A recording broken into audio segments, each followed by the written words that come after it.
I keep dying a lot in Noita, but fortunately enough, dying a lot in Noita is a lot of fun. Nolla Games' roguelike, in which, quote, every pixel is simulated, has you delve into procedurally generated dungeons using wands loaded up with all manner of different spell combos with which you can explode bits of wall, obliterate red-eyed crawly bastards, and discover all of the unique and exciting ways in which you can bring about your own demise. Noita is about as equally effective as simulating countless different ways in which you can spectacularly shit on it as it is at simulating all of its other pixels, actually. In fact, rather than just tell you about Noita's many qualities, I'm going to tell you about 6 ways you can die in the game, as a medium through which you'll come to understand what it's all about. If you can't wait to watch me die over and over again, why not like, subscribe and hit the bell? Otherwise you might find yourself sat at the top of a mound of exploding popcorn.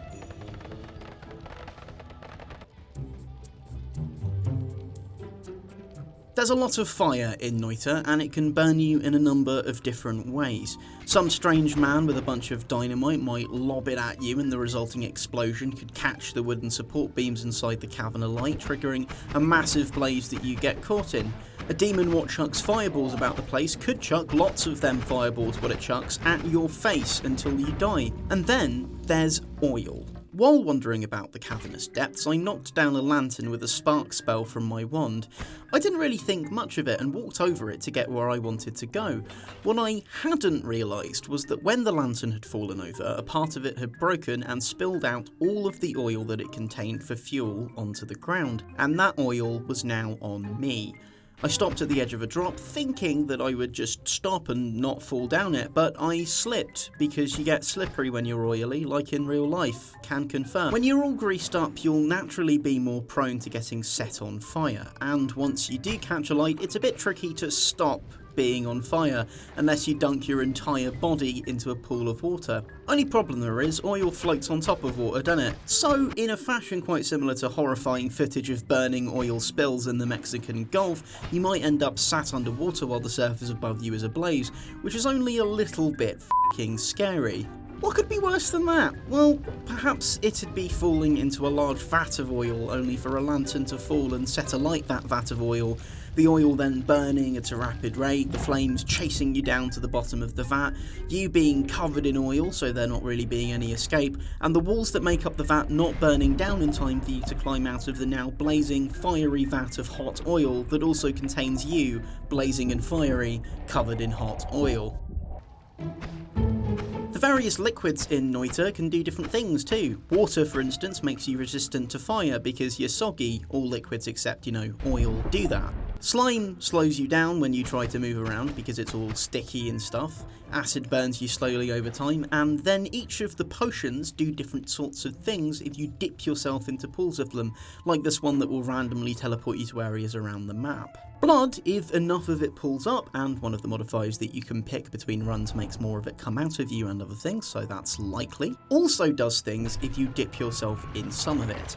As well as the staple of it being a non-oil liquid and therefore protecting you against fire damage, it can also increase the critical hit chance of anything covered in it. Oh yeah, all these status effects won't just affect you. If a nasty dungeon monster gets covered in slime, for instance, they will move slowly too. Something that all liquids can do as well is make you drown. Submerge yourself in a U-height puddle of water, oil, slime, and yes, even blood, and your oxygen meter, which I didn't notice was a thing until it was too late, will drain all the way to the bottom of the bar and you'll just die.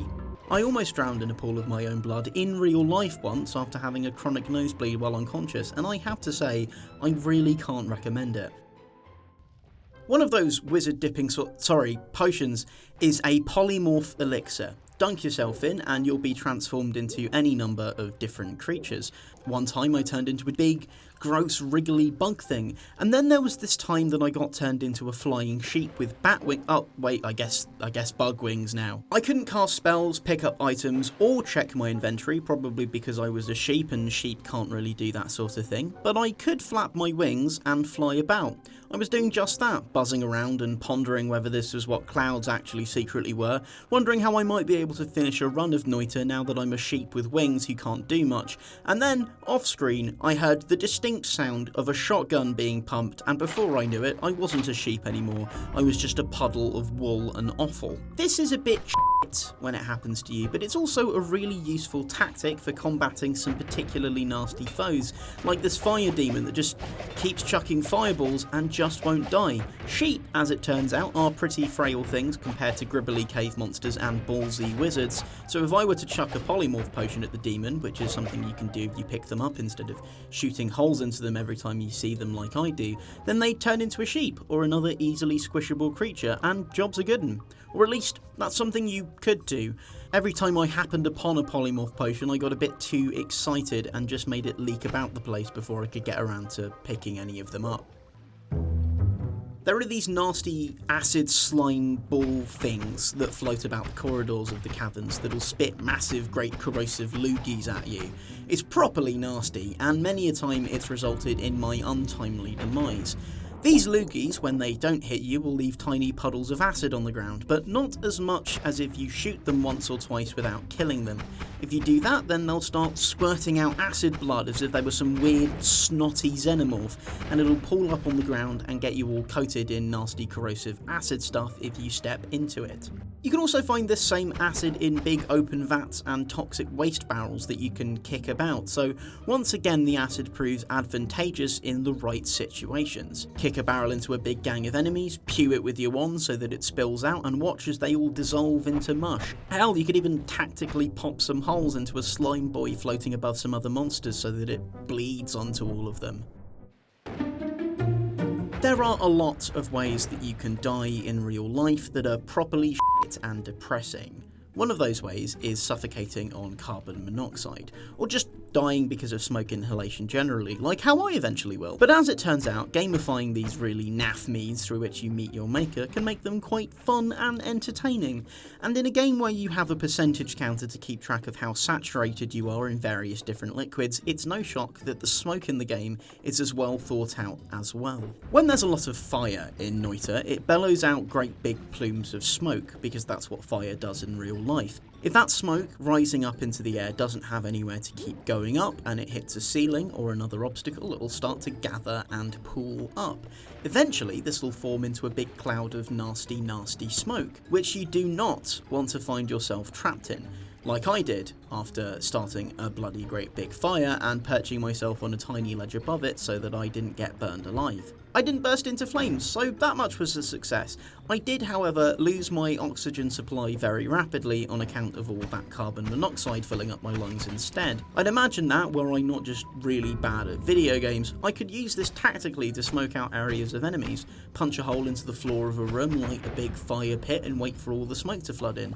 Either that, or I could do what I normally do when there's smoke about and just hotbar. Perhaps the most abundant means through which I became an ex-wizard was through getting blown up, either by the hands of a monster or by my own. I got exploded so many times and in so many different ways that I could probably make an entire video that was just a montage of all the ways I got exploded. One time, I found a really big shiny new wand, hadn't clocked exactly what it did, and when testing it, a big flaming fireball shot out the front, but a tiny one also popped out the back, turning me into bloody pulpy mush. Then there was the bit where I was caught precariously levitating above the demon, chucking great big fireballs at me, until one of them finally impacted and turned me into a bloodied wizard firework. Another time, I'd respawned to find a really lovely treasure chest sat in front of me, got all properly excited, cracked the thing open, and then IRL dissociated for a brief moment.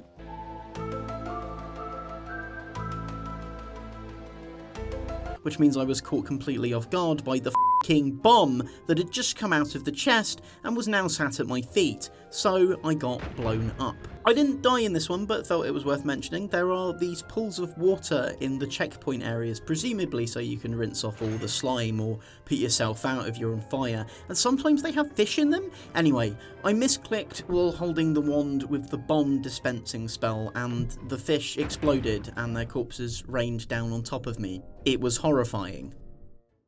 I'd been living under such a bloody great rock in recent times, my vision fogged up by uncustomizable tricorns and my eardrums filled with the sound of rampant honking, that I hadn't actually caught on to Noita existing at all before getting the chance to have a play around with the game. This meant that all it had to offer was like one big exciting series of surprises, but I think that even if I had known a lot about the game beforehand, it'd still catch me off guard with everything it has to offer, like a magician pulling out more and more handkerchiefs from their sleeve, or I suppose like a wizard unwillingly squeezing more and more blood out of their arteries. I can't wait to keep playing now that it's out, and to continue to uncover even more exciting ways in which I can die.